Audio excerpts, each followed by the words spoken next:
यदि आप वास्तविक शांति चाहते हैं, सुख चाहते हैं, किसी को कड़वा मत बोलो। चुगली, इससे वाणी अपवित्र हो जाती है। तुम जानते हो वो ऐसा ऐसा, तुम्हें क्या लेना देना?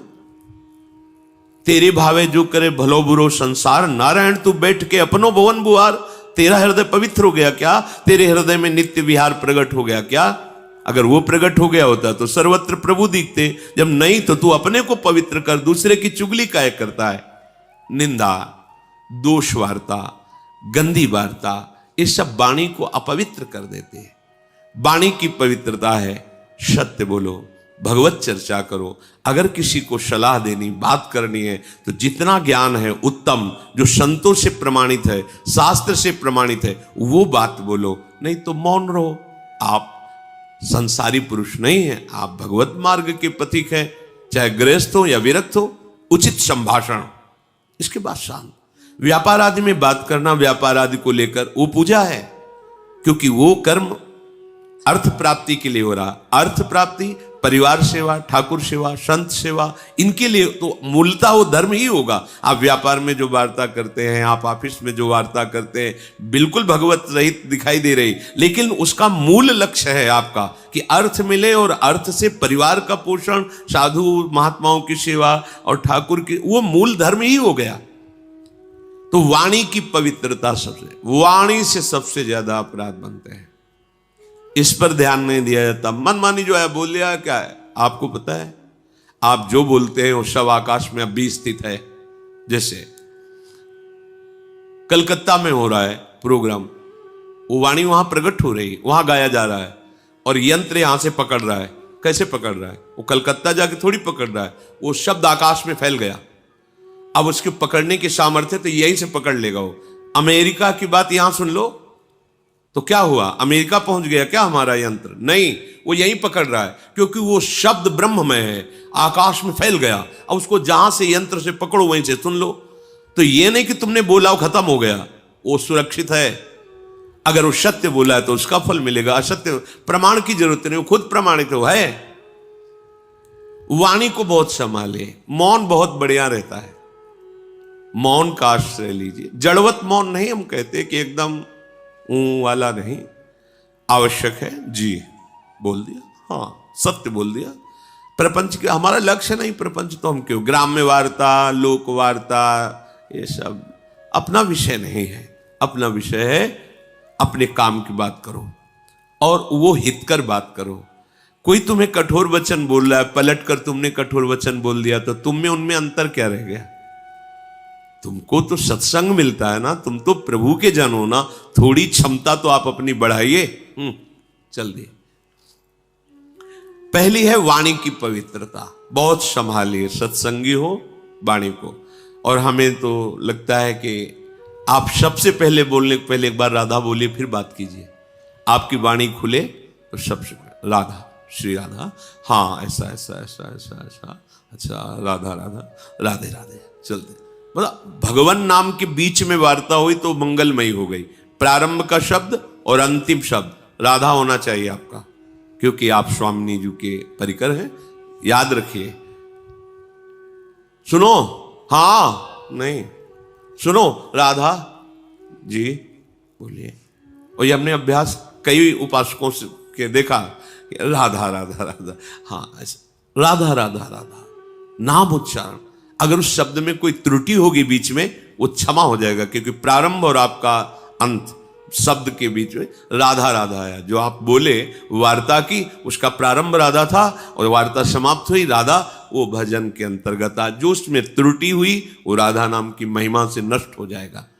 पर वही बोल सकता है जो साधक है, नहीं तो जैसे कांतिक में अमोख, हाँ राधा राधे राधे, नाम उच्चारण करो, वाणी की पवित्रता। फिर कह रहे हैं कि शरीर की पवित्रता। शरीर की पवित्रता के लिए कई बार वर्णन हुआ है, जैसे शौच आदि में रज का प्रयोग।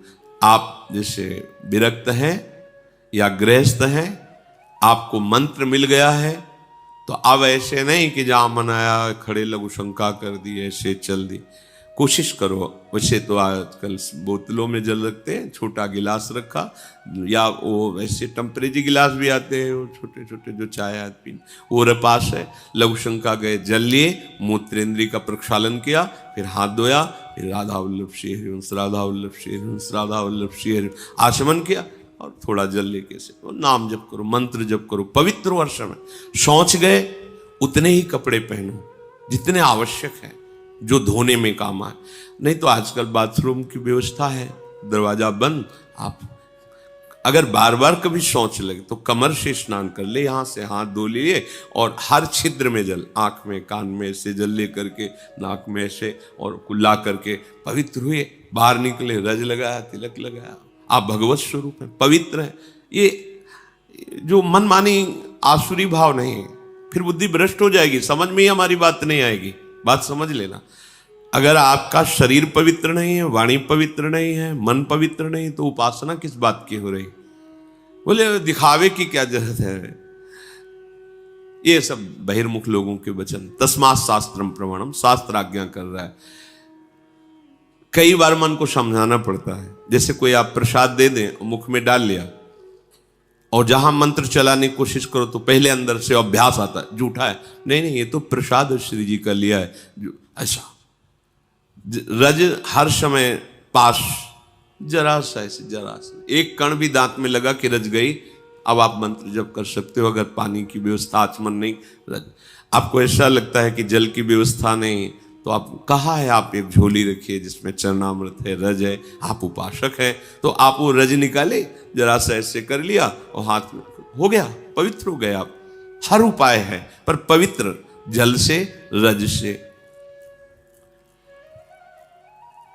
वाक शौचम और कर्म शौचम, शरीर पवित्रता। अब कर्म पवित्रता, अब इसमें ज्यादा सावधानी की जरूरत है। हमारा कोई कर्म अपवित्र ना रहे। अपवित्र कर्म होता है धर्म विरुद्धाचरण। कोई ध्यान ही नहीं देता, चाहे जितना हल्ला मचाओ कोई ले, तभी तो संत जन हार करके फिर मौन हो जाते हैं कि चलो नहीं कोई संभलने वाला, लगो हार गए। बड़े बड़े महापुरुष वर्षों उपदेश देने के बाद जब देखा कोई परिवर्तन नहीं, तब का 1,00,000 नाम जप करके आओ हमारे सामने, तब हम तुम्हारे प्रश्न का उत्तर देंगे। नहीं तुम प्रश्न करते रहोगे, उत्तर मिलता रहेगा, समझ में कुछ आएगा ही नहीं। नाम जप नहीं है तो पवित्रता हृदय में नहीं, कैसे बात समझोगे संतों की? तुम्हारी मलिन बुद्धि संतों की बात तक पहुंच जाएगी क्या? कर्म शौचम, कर्म शास्त्र प्रमाणित, गुरु उपदिष्ट। कोई भी कर्म ऐसा जो अधर्माचरण कहलाता है, वो हृदय अगर थोड़ा सा भी धर्म में चल रहा है तो आपका हृदय उत्तर देने लगेगा, ये गलत है, ये गलत। ज्यादा जानकारी के लिए रजिस्टर रखने की जरूरत नहीं है, वो हृदय ही है, वो बता देता रहेगा यहां गलत हो रहा है, सावधान हो जाए। नहीं समझ में आ रहा, संतों से पूछ लीजिए, भगवान से पूछ लीजिए। सच्ची कहते हैं, तुम हृदय में 1 मिनट शांत होइए और प्रभु से पूछिए, स्वामी प्रभु ये कार्य मुझे लगता है गलत है कि सही, आप अगर सही है तो हृदय शीतल हो जाएगा, गलत है तो जलन और संशय हो जाएगा। बस फिर अब उसको मत कीजिए। सही कार्य के लिए पहली पहचान है हृदय शीत। मन की बात नहीं हम कह रहे हैं, हृदय में एक शीतलता आ जाएगी। एक जैसे आपका सही प्रश्न का उत्तर आपको समझ में आ गया तो एकदम ऐसे हृदय में आ जाएगा, हाँ ठीक है कीजिए, उत्साह आ जाएगा। अगर उसका जलन होने लगे, संशय खड़ा हो जाए, निषेधात्मक अंदर से संकेत हो, बिल्कुल मत कीजिए। वैसे शास्त्र स्वाध्याय नित्य इसीलिए करना चाहिए कि हमें क्या करना है क्या नहीं करना है, इसकी जानकारी हमें शास्त्रों से मिलती है, संतों के वचनों से मिलती है, सत्संग से मिलती है। तो हमारा जब वाणी शुद्ध हो, शरीर शुद्ध हो और कर्म शुद्ध हो, तो जो परम शुद्ध आत्म स्वरूप है उसमें आपका अनुभव हो जाएगा, आपका प्रवेश हो जाएगा, अपने स्वरूप में प्रवेश हो जाएगा, अर्थात शुद्ध ज्ञान आपके अंदर प्रकाशित हो जाएगा। और हे युधिष्ठिर, ये जितने सूर्य आदि ग्रह हैं ये बड़े भयंकर होते हैं। ये जब अपने प्रतिकूल जगह पर होते हैं, जिसके ग्रह में, कुंडली में, नक्षत्र में, ये बड़ा भयंकर प्रभाव कर देते हैं। पर यदि नाम जप किया जाए तो ये उसके लिए प्रतिकूल जगह पर बैठे हुए भी सौम्य, सुखद और मंगलकारी बन जाते हैं। महाप्रभु हरिवंश चंद्र जी ने कहा है, जो पे कृष्ण चरण मन अर्पित तो करिहे का नवग्रह रंक। ये बेचारे नवग्रह तुम्हारा क्या बिगाड़ लेंगे यदि कृष्ण चरण में मन तुम्हारा अर्पित है। राधा राधा राधा। समझो, ये जितने ग्रह हैं बड़े भयंकर हैं। प्रतिकूल जगह पर बैठे हों तो बड़े बड़े को नष्ट कर देते हैं। पर कह रहे जो जप परायण है, नाम जप करता है, उसके लिए प्रतिकूल जगह पर बैठे हुए भी, बोले 7.5 शनिचर चल रहा है, वो वहां बैठा जरूर है, पर वो सौम्य होगा आपके लिए, सुखद होगा आपके लिए, मंगलकारी होगा। क्या? नाम जप। अगर भगवान की शरण में हो, भगवत सन्मुख हो, नाम जप कर रहे हो, तो कोई भी प्रतिकूल स्थान पर बैठा हुआ, विपरीत स्थान पर बैठा हुआ ग्रह आपका अनिष्ट नहीं कर सकता, और उल्टा वो आपको सुखद, सौम्य और मंगलकारी होगा। अब लोग इन सब के लिए बाहरी उपायों में भटकते हैं कि ऐसा है तो ऐसा कर ले। कुछ नहीं, नाम जप करो, इससे सब ठीक हो जाएगा। जो उपासक नाम जप करता है तो भयंकर रूप वाले, सूक्ष्म रूप रख के प्रवेश करने वाले, क्रूर कर्म कराने वाले, ये जो राक्षसी भाव है, ये उसके हृदय में प्रवेश नहीं करते, आक्रमण नहीं करते। सर्वे नानुगतम चैनम दारुणाहा पिसितासनाहा घोर रूपा महाकाया दर्शयंती द्विजोत्तमम। जो जप परायण है, नाम जप करता है, तो यहां घूमते रहते हैं अव्यक्त रूप से भूत प्रेत पिशाच, भयंकर आसुरी राक्षसी स्वभाव वाले। जब आप अपवित्र हैं, भगवत विमुख हैं, देखो उनके कर्म कैसे थे। अरे यार, घोर राक्षस है, बिल्कुल दया नहीं आई, ऐसा कर दिया, तो उसके ऊपर आविष्ट हो गया। ये सूक्ष्म रूप से रहते हैं। जैसे किसी को भूत दिखाई थोड़ी देते हैं, पर आवेश हो जाता है, बोले मैं अमुक हूं, क्योंकि वो अपवित्र है, भगवत विमुख है, उसके लिए द्वार खुला है, उसको दंड देने के लिए उसके अंदर प्रवेश कर गया। भयंकर रूप वाले या सूक्ष्म रूप वाले या विशालकाय, क्रूर कर्मा, गलत कर्म कराने वाले, ये जो राक्षस हैं, जो आसुरी भाव हैं, ये जप परायण पर कभी आक्रमण नहीं कर सकते। इसलिए राधा राधा राधा, बड़ा भयंकर है संसार, तुम्हें समझ में नहीं आ रहा। राधा राधा राधा राधा। जो जप परायण है, जो शास्त्र स्वाध्याय करता रहता है, जो अपने सुख को दूसरों में बांटता रहता है, और जो दूसरों में कभी दोष नहीं ढूंढता है, वो सदैव सुखी रहता है, निर्विघ्न रहता है। चलो इन आचरणों से सुखी तो चाहते हो। जो साधु शास्त्र का ज्ञान रखता है या न रखता है, ध्यान सुनो, उसे वेद आते हैं या नहीं आते हैं, वो पुराणों की कथा जानता है या नहीं जानता है, वो उत्तम संस्कारों से युक्त है या शून्य है, उसका समाज में सम्मान होता है या अपमान होता है, इससे कोई मतलब नहीं। यदि वो भजन परायण है तो राख में छिपी हुई आग की ज्वाला है। वो बोल लेता है कि नहीं बोल लेता है, उसे वेद आता है कि नहीं आता है, वो उसको लोग प्रणाम करते हैं कि नहीं करते हैं, संस्कार युक्त दिखाई देता है या नहीं दिखाई देता है, पर रात दिन भजन करता है तो कैसा है? बोले राख में छिपी हुई आग है, वो छेड़ मत देना। ऐसा भीख मांगता खाता है, ऐसे कोई तेज तो है नहीं, कोई लोग तो इसके पास नाम जप परायण, बड़ी महिमा है। जैसे प्रज्वलित अग्नि श्मशान में भी कभी दूषित नहीं होती, यथा श्मशाने दीप्तौजाहा पावको नैव दुष्यति, एवं विद्वान अविद्वान वा ब्राह्मणो दैवतम महत्। चाहे विद्वान हो चाहे ना हो, श्मशान में भी आग पवित्र ही होती है, आग कभी दूषित नहीं होती। ऐसे ही जो सर्वत्र भगवत भाव रखने वाला है, निरंतर भजन में है, वो महान से भी महान है। कहीं भी बैठा हो, कुछ भी कर रहा हो, ये मत समझो कि तो अपवित्र है। जैसे श्मशान में भी आग पवित्र है, ऐसे भजनानंदी हर समय परम पवित्र रहता है। विषयान ग्रहणंत मुंचंतु वा, दृष्टि मत डालो, किस भाव की स्थिति में कहा है तुम्हें पता नहीं है। प्रकारश्च पुरद्वारै प्रसादैश्च पृथक विधै, नगराणि न शोभन्ते हीनानि ब्राह्मणोत्तमै। बहुत बड़ी बड़े महलों से नगर बहुत सुंदर श्रृंगारित हो तो वो तब तक नगर कहलाने योग्य नहीं होता जब तक एक साधु ना हो। बहुत बड़ा नगर है, बड़े महल, बड़ी सुंदर चार दीवारियां, बड़े बड़े सुंदर द्वार, सब ठीक है, लेकिन उस क्षेत्र में एक भजन करने वाला साधु नहीं है, बोले वो शून्य, बेकार है।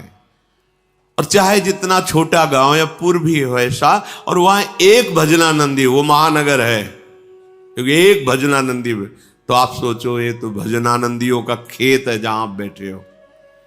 कोई ऐसा नहीं होगा यहां जो भजन न करता हो, कोई पक्का। वो कर नहीं रहा तो सुन तो रहा है ना। चलत फिरत सुनियत यह श्री राधा वल्लभ लाल। रघुनाथ जी जाना है, बिहारी जी, राधा वल्लभ जी कहाँ जाना है, यहाँ यही पूछना होता है।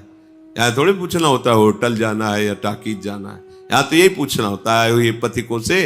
अब वो भजन नहीं कर रहा पर भजन ही तो कर रहा। कहाँ चलना है, बाके बिहारी, बैठिए बाके बिहारी।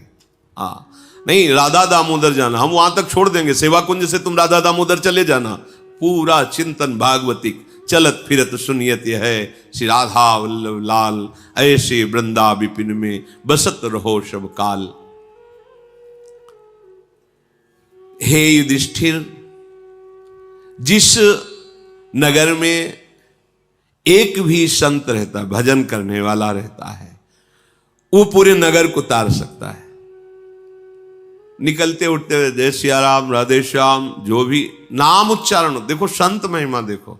आप कहीं भी स्थिति में हो, किसी भी संसारिक स्थिति, सामने साधु दिखाई दे, अगर थोड़ी भी आस्तिकता है तो भले उपहास हो, ए बाबा राधे राधे, राधे राधे भैया। 2 बार तुमने बोला, 2 बार उन्होंने कहा, 4 बार कान में नाम पड़ा, 4 बार मंगल हो गया। एक साधु जहां है, उसने धन्य है वो भूमि जहां साधु वास करते हैं, भजन करने वाले वास करते हैं। प्रजा की रक्षा करने वाला जैसे राजा होता है, ऐसे राजा और प्रजा दोनों की रक्षा करने वाला साधु होता है। इसीलिए पूर्व में जैसे देवराज इंद्र तो ऊपर भगवान बृहस्पति जी, महाराज विदेहराज जनक तो सदानंद जी, चक्रवर्ती सम्राट दशरथ जी तो ऊपर सिंहासन पर वशिष्ठ जी। जहां भी देखो राजा के ऊपर महाराजा बैठा मिलेगा, एक साधु बैठा मिलेगा जो राजा और प्रजा दोनों की रक्षा करता है। मार्कंडे जी कह रहे हैं, प्रजा की रक्षा करने वाला जैसे धार्मिक राजा होता है, तो प्रजा और राजा दोनों की रक्षा साधु से होती है। ये संत जन जो भजन करते हैं ना, तो जिसके राज्य में भजन करते हैं उस राजा को, उस राज सैनिकों को अपने आप उनका भजन का हिस्सा जाता है। क्योंकि हम सुरक्षित, अगर हमारे राज सैनिक और हमारे जो शासन विभाग वो रक्षा न करें तो जो क्रूर कर्मा लोग हैं वो भजन न करने देंगे, शांति भंग हो जाएगी। मनमाना आचरण करेंगे तो कैसे भजन कर सकते हैं। उनकी सुरक्षा है, जहां हम खड़े भी नहीं हो सकते, हमारी सामर्थ्य नहीं है, वहां वो अत्यंत कष्ट सह करके पहाड़ों पे जहां ऑक्सीजन से ही नहीं मिल रहा, भीषण बर्फबारी हो रही, वहां वो खड़े हैं केवल हमारी सुरक्षा के लिए कि हमारे देश के अंदर कहीं कोई ऐसा अपवित्र भाव वाला, हिंसक भाव वाला कोई प्रवेश न कर जाए, हमारे देशवासी सुरक्षित रहें। तो चाहे गुफा में भजन करो, चाहे समाज में भजन करो, भजन का हिस्सा उनको पहुंचता है, क्योंकि वो रात दिन सुरक्षा में लगे हुए हैं। तो कह रहे हैं कि जैसे प्रजा की रक्षा राजा करता है, ऐसे राजा और प्रजा दोनों की रक्षा साधु करता है। जिस नगर में, जिस गुफा में, जहां भी संत भजन कर रहे हैं, ये न समझे कि इनका तो जीवन बेकार, समाज के काम नहीं आ रहे। नहीं, उनका किया हुआ भजन अपने आप विभाजित होता है। भिक्षा देने वाले को वस्त्र देने वाले को, वास व्यवस्था करने वाले को, प्रणाम नमस्कार करने वाले को, राजा को, राज्य शासन विभाग को, वो जाता है, तभी तो मंगल होता है। ये जो बड़े पापाचरण होने पर भी सर्वनाश की स्थिति नहीं आती, उसका कारण है भजन। जिस दिन भजन करने वाले महात्मा अंतर ध्यान हो जाएंगे, हाहाकार मच जाएगा, क्योंकि फिर दैवी शक्तियां अपने आप, जब वर्षा होनी तब होनी नहीं है, जब नहीं होनी चाहिए तब होनी है, फसल पकी खड़ी है, ओले गिर रहे, मतलब हर प्रकृति उल्टी हो जाती है। पृथ्वी में बड़े तीर्थों का वर्णन किया गया है, पर जो नाम जापक उपासक हैं, नाम कीर्तन करते हैं, भगवत चरणारविंद के आश्रित हैं, इनके जैसा कोई तीर्थ नहीं। मुद मंगल में संत समाजू, जो जग जंगम तीर्थ राजू। ये चलते फिरते तीर्थराज प्रयाग है। दरस परस अगनास, बास निज संग करो दिन, तीन मुख हरिजस सुनत, श्रवण मानो नत। इनके दर्शन से, इनके स्पर्श से, इनके संभाषण से, इनके वचनों के सुनने मात्र से बड़े बड़े पाप नष्ट हो जाते हैं। पुण्य तीर्थों का बहुत वर्णन है, जहां स्नान दान और नियम पूर्वक करने पर उसका फल मिलता है। पर जो नाम कीर्तन करने वाले हैं, नाम जप करने वाले हैं, भगवद आश्रित जन है, इनके दर्शन से, इनके स्पर्श से, इनके वार्तालाप से जैसी पवित्रता होती है, वैसी तीर्थों से नहीं। तीर्थी कुर्वन्ति तीर्थ, ये तीर्थों को भी पावन कर देते हैं। गंगा अवतरण प्रसंग में आता है, भगीरथ जी से भगवती गंगा जी कहती है कि माना कि महादेव जी अपने जटाओं में रोक लेंगे, पर भूतल में जब मैं जाऊंगी तो पापाचारी लोग मेरा स्पर्श करेंगे, अवगाहन करेंगे, मैं मलिन हो जाऊंगी, तो मेरे को पावन कौन करेगा। तब भगीरथ जी ने कहा, जो साधु हैं, समदर्शी हैं, शांत हैं, निरंतर भगवत परायण हैं, वो हे गंगा जब आपका स्पर्श करेंगे तो आप निष्पाप हो जाओगे। गंगा पापम शशि तापम दैन्यम कल्प तरुष तथा पापम तापम तथा दैन्यम हरति साधु समागमा। मात्र एक संत संग से तीनों काम हो गए। गंगा जी पाप का नाश करती, चंद्रमा शीतलता प्रदान करके ताप का नाश कर, ये सब ताप पाप दरिद्रता जैसे कल्पतरु दरिद्रता नष्ट करता है, साधु संग दरिद्रता नष्ट कर देता है। क्या, जब आपको भगवान नाम में प्रीति होगी तो आप सबसे बड़े धनी हो गए। कबीरा सब जग निर्धना, धनवंता नहीं कोई, आप धनवान हो गए। राधा राधा राधा परम धन राधा नाम, तो खत्म हो गई दरिद्रता, ये घिघियाना, बार बार विषय भोगों की याचना करना, और दैहिक दैविक भौतिक ताप। जहां भगवान का चिंतन, भगवान की लीला कथा, वहां इनका प्रवेश ही नहीं होता। नाम जब चल रहा है, अब कौन पाप ताप तुम्हें छू सकता है। तो कह रहे तीर्थों का बहुत वर्णन है शास्त्रों में, पर यदि कहीं भगवत आराधक संतों का संग मिल जाए, नाम कीर्तन हो रहा है, नाम जप हो रहा है, भगवत कथा हो रही, बोले तत्काल निष्पाप कर देता है।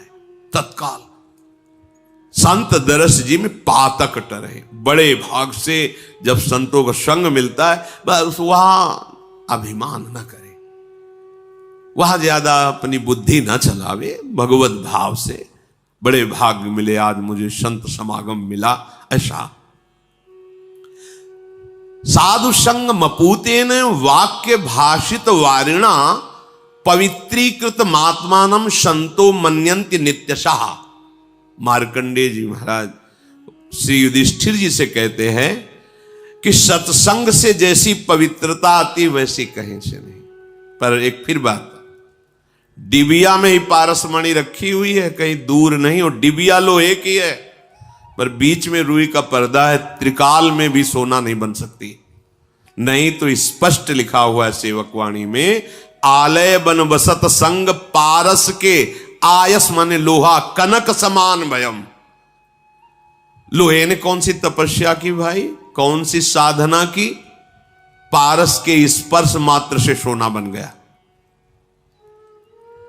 पारस ये देखती है क्या कि उत्तम आचरण करने वाले घर का सोना लोहा है, या ये किसी हिंसात्मक वृत्ति करने वाले के घर का लोहा है, नहीं देखते, बस छूते ही दोनों को सोना बना देगी।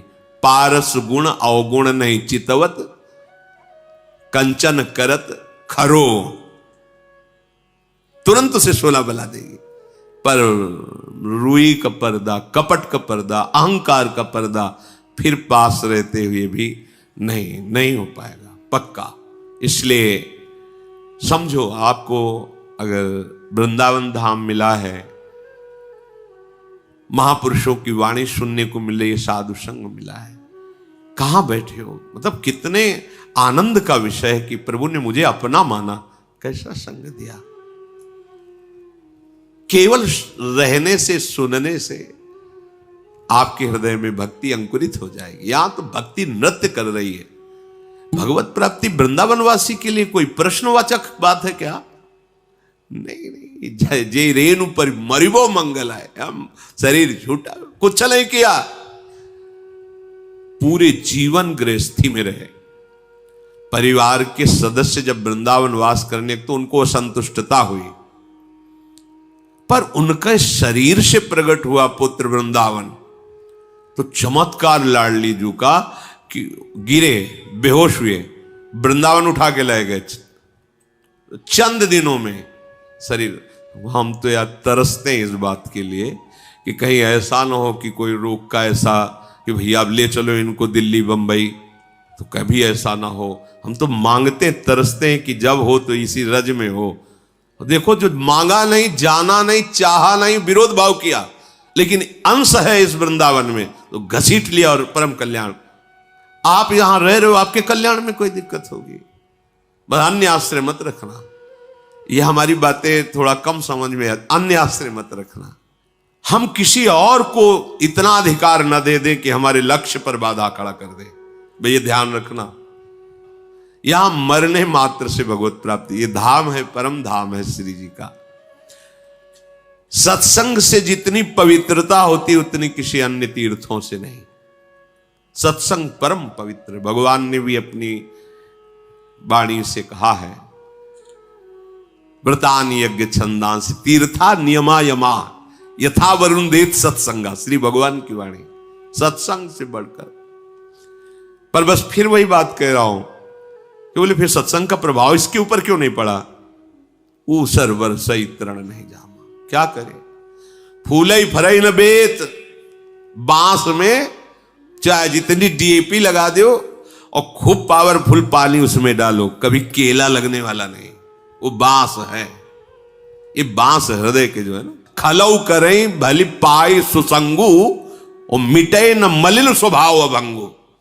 कभी कभी दुष्टों को भी साधु संग मिल जाता है, दुष्ट स्वभाव वालों को साधु संग मिल जाता है, पर वो साधु संग को स्वीकार नहीं करते। खलऊ करें भली पाई सुसंगु और मिटे न मलिन स्वभाव अभंगु। चाहे गुरु मिले बिरंच सम फूलई फरई न बेत। मूरख हृदय लचेत, चाहे गुरु मिले बिरंच सम। हार जाओ, खोपड़ी फोड़ के हार जाओ, उसके समझ में नहीं आने वाला।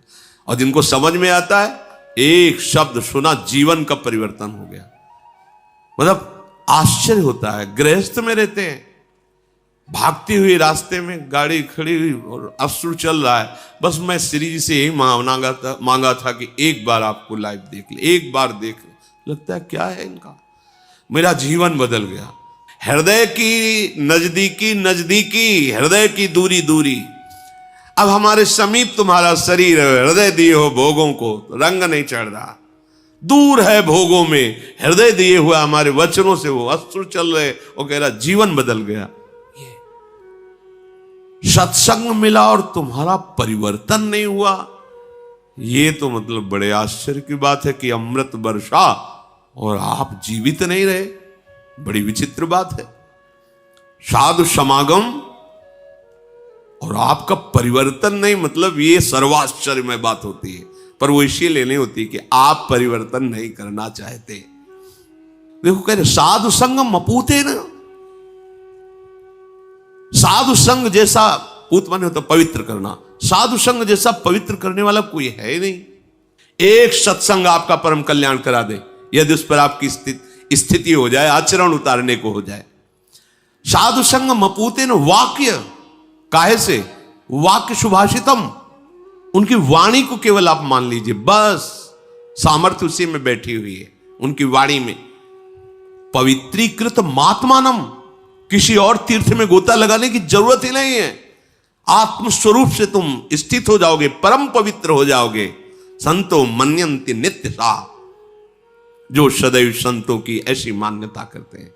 आहा, जैसे हम त्रिवेणी संगम में जाए, आहा आज मुझे संगम में स्नान करने को मिलेगा, ऐसे आहा आज भगवान की कृपा। जैसे हनुमान जी को देख करके विभीषण जी कृतकृत्य हो रहे, अब मोहि भाव भरोस हनुमंता, बिनु हरि कृपा मिले नहीं संता, जो प्रभु मोहि अनुग्रह के यहाँ तो तुम आई दरस हट दिए। आज मैं कृतकृत्य हो गया, आज विश्वास हो गया कि भगवान की कृपा हमारे ऊपर है, आपका संग मिला, मेरे ऊपर अनुग्रह। ये यहां हम महत्व विषयों का दे रहे, तो कैसे बात बनी, कैसे समझ में आएगा। त्रिदंड धारणम मौनम जटाभारोथ मुंडनम वलकलाजिन संवेष्टम व्रतचर्याभिषेचनम अग्निहोत्रम वनेवासा शरीर परिपोषणम सर्वाण्येतानि मिथ्या सूर्यदि भावो न निर्मला। मार्कंडेय जी महाराज युधिष्ठिर जी से कह रहे, त्रिदंड धारण करना दंडी संन्यास, मौन रहना, सिर पर जटा धारण करना, ये संतों का स्वरूप होता है, या मुंडनम, मुंडन करवा लेना। ये दो ही बातें शास्त्र में आदेश दी गई हैं। दाढ़ी बनी हुई है, मुछ बनी हुई है, बाल रखे हुए हैं, ऐसा नहीं कहा गया। कभी दाढ़ी उसके आगे बढ़ी ही नहीं, बराबर 12 महीना वो एक ही जगह, जैसे सनक सनंदन 5 वर्ष के ही रहते हैं, ऐसा भी नहीं है। इनका काम है बढ़ना, तो कैंची से सेटिंग करना ये हमारे साधु सिद्धांत में नहीं है, यह आदेश है। जटा भारोथ मुंडनम, या तो जटा धारण किए हुए अथ या मुंडनम, दो बातें। शरीर में वस्त्र या वल्कल या मृगचर्म में लपेटे रहना, और उत्तम व्रतों का आचरण करना। उसे तो त्रिकाल स्नान का आदेश है, पर 2 काल तो करना ही चाहिए, एक प्रातः और एक सायं, दोनों काल प्रायः सब साधक करते हैं। वन में रहना और शरीर को धर्म से चलाने के लिए इतना आहार देना जिससे बस धर्म से ही चले, ये सभी महान कार्य है।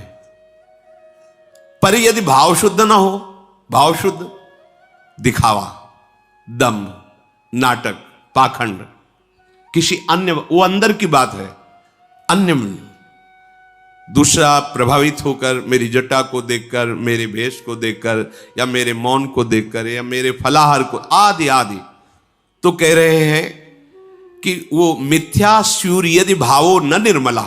निर्मला भाव हम अपने आचार्य परंपरा के अनुसार, अपने गुरुदेव के द्वारा दी हुई उपासना पद्धति, उसके द्वारा हम भगवत प्राप्ति करने के भाव में तुम्हारी निंदा करो या तुम वंदना करो, तुम्हारा विषय, किसी दिखावे के लिए नहीं। अगर ये सब केवल दिखावे के लिए हो, दूसरों के लिए हो, भाव अशुद्ध इसी को कहा जाता है, तो बोलो सब व्यर्थ हो जाता है। सर्वाण्येतानि मिथ्या सूर्य यदि भावो न निर्मला, यदि ये सब भगवत प्राप्ति के लिए नहीं है तो सब पाखंड हो जाता है, मिथ्या हो जाता है। चक्षु आदि इंद्रियों को आहार छोड़ देना कठिन माना जाता है। जैसे अब हमें इधर उधर नहीं देखना है, भोजन नहीं पाना, ऐसा ऐसा बड़े कठोर नियम। 6 विषयों का शब्द स्पर्श रूप रस गंध आदि, जो भले जो खान पान में षड्रस व्यंजन, ये सब भले त्याग दिया है, परंतु हम उसे त्याग नहीं कहते हैं। हम त्याग कहते हैं भाव की शुद्धि को।